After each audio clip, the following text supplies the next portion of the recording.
मोदी की गारंटी का संकल्प पत्र अब से थोड़ी देर के बाद जारी होने वाला है। मिशन 400 पार के लक्ष्य में जुटी हुई है बीजेपी। अब से थोड़ी देर के बाद अपना चुनावी मैनिफेस्टो जारी कर देगी बीजेपी।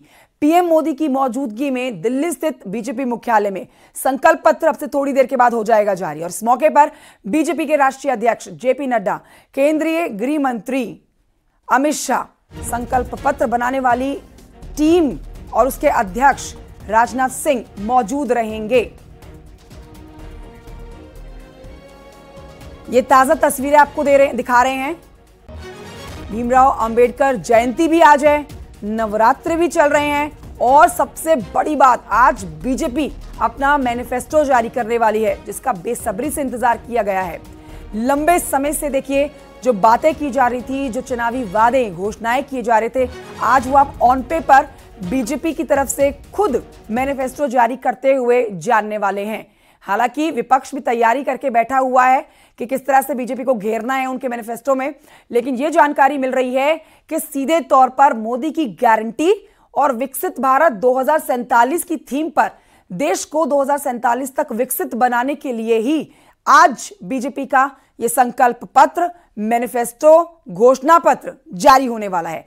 तस्वीरें सीधे आपको दिखा रहे हैं उसी स्थल से जहां पर आपको अब से थोड़ी देर के बाद प्रधानमंत्री नरेंद्र मोदी, गृह मंत्री अमित शाह, रक्षा मंत्री राजनाथ सिंह के ही अंडर ये कमेटी जो तैयार की गई थी, जिसकी अध्यक्षता राजनाथ सिंह कर रहे थे, उन्हीं के अंडर ये पूरी कमेटी ने मैनिफेस्टो को तैयार किया है। लंबे समय से सारे सदस्य बहुत ही बारीकी से देश को विकसित बनाने के लिए, देश को विकास की और बुलंदियों तक पहुंचाने के लिए कार्यरत एक एक कार्यकर्ता बीजेपी का इस मैनिफेस्टो के साथ जुड़ा हुआ है। लेकिन कमेटी ने क्या कुछ पूरा खाका तैयार किया है, आज ये मैनिफेस्टो में आपको जानने को मिलेगा।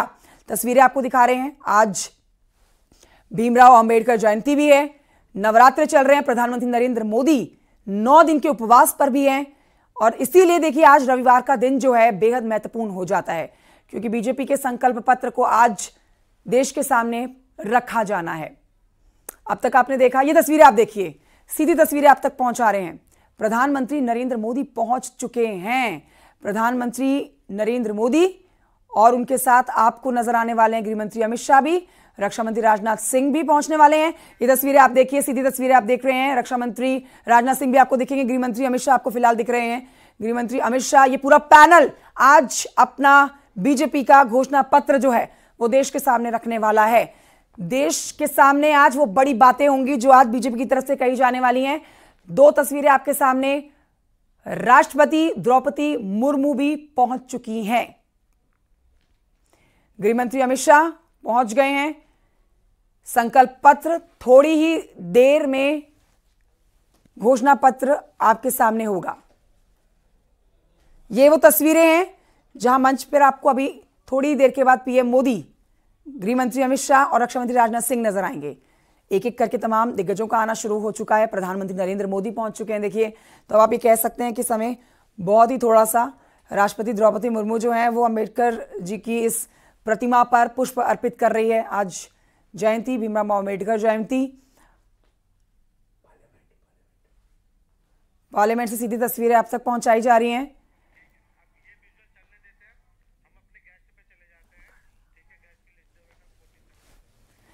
तो तस्वीरें आनी शुरू हो गई हैं और अब से थोड़ी देर के बाद भी मैनिफेस्टो की बड़ी बातें आपके सामने होंगी। लगातार हमारे साथ हमारे मेहमान इस समय इस चर्चा का हिस्सा बने हुए हैं। हमारे साथ बीजेपी की प्रवक्ता डॉक्टर ऋचा बनी हुई हैं, उनके पास चलते हैं। ऋचा जी, बहुत थोड़ा सा ही समय है जब बीजेपी का ये जो मैनिफेस्टो है, जिसके ऊपर लंबे समय से निगाहें टिकी हुई थी कि क्या बड़ी बातें इस बार 2024 में बीजेपी करने वाली है, वो इंतजार अब से थोड़ी देर के बाद खत्म होगा। लेकिन मैं यहां पर कांग्रेस के प्रवक्ता से बात कर रही थी ऋचा जी, तो उन्होंने असंतुष्टि दिखाई है। अंशु अवस्थी जी, ना सिर्फ अंशु जी बल्कि समाजवादी पार्टी के प्रवक्ता दीपक रंजन भी पहले ही कह रहे हैं कि कोई बड़ी उम्मीद देश आपके मैनिफेस्टो से ना लगाए, क्योंकि कुछ नहीं हासिल होगा जो अब तक 10 साल में नहीं मिला, वो आगे क्या मिलेगा। क्या रिएक्शन है आपका इस पर? और समाजवादी पार्टी विभाजनकारी राजनीति करती है और यही कारण है कि भारत आज जो पूरे विश्व में सबसे बड़ी 5वीं अर्थव्यवस्था बनकर उभरा है, उसका भी ये एक्नॉलेजमेंट नहीं करना चाहते। ये दिखाता है कि किस तरीके से ये अपने राष्ट्र को भी लेकर बहुत कंफ्यूजन में रहते हैं और उसके राष्ट्र के विकास पर भी राजनीति करते हैं। कंचन जी, आदरणीय प्रधानमंत्री मोदी जी ने न सिर्फ भारत को बल्कि पूरे विश्व को एक नए भारत का दर्शन कराया है, और ये वो भारत है जो विकास और विरासत का समायोजन साथ में लेकर चलता है। हम विकास के पथ पर अग्रसर है, 5वीं सबसे बड़ी अर्थव्यवस्था के रूप में उभरे हैं और तीसरी सबसे बड़ी अर्थव्यवस्था बनने का हमारा संकल्प है। 2047 तक विकसित राष्ट्र बनाने का संकल्प है। वहीं दूसरी तरफ 500 सालों का जो एक बड़ा लंबा इंतजार था अयोध्या में रामलला का मंदिर, उसको भी धरातल पे उतारने का काम आदरणीय प्रधानमंत्री मोदी जी ने किया है। G20 समिट की बात कर लीजिए या फिर आप भारत में कितना बड़ी संख्या में FDI आया है। अभी मैं कांग्रेस के प्रवक्ता को सुन रही थी, वो रोजगार की बात कर रहे थे। मैं आपसे स्पष्ट रूप से कहना चाहती हूँ कि रोजगार 2 प्रकार से दिया जाता है, एक होता है सरकारी सेक्टर में और एक होता है प्राइवेट सेक्टर में। आपको समझना पड़ेगा कि इस देश में कितनी बड़ी संख्या में FDI आया है। और मैं कांग्रेस के प्रवक्ता को बताना चाहती हूँ कि आजादी के बाद से आज तक 950 बिलियन डॉलर का FDI आया था, लेकिन पिछले 10 साल में भारतीय जनता पार्टी की सरकार में अकेले 532 बिलियन डॉलर का FDI आया है। ये मानने को तैयार नहीं होते क्योंकि उनको देश के विकास से कोई लेना देना नहीं है। इनको अपनी केवल विभाजनकारी राजनीति करनी होती है।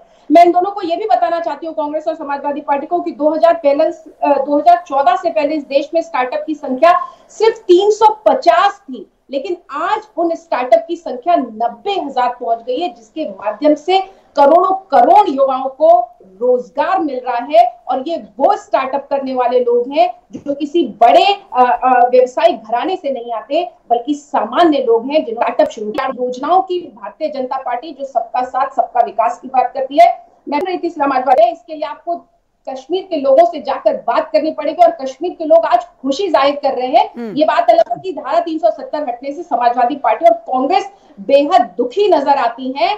और ये बार बार कांग्रेस ने तो अपने, कंचन जी, क्या कारण है कि कांग्रेस को 5 दशक से अधिक समय तक जिसने इस देश में शासन किया, आज उसको न्याय पत्र जारी करने की जरूरत पड़ रही है।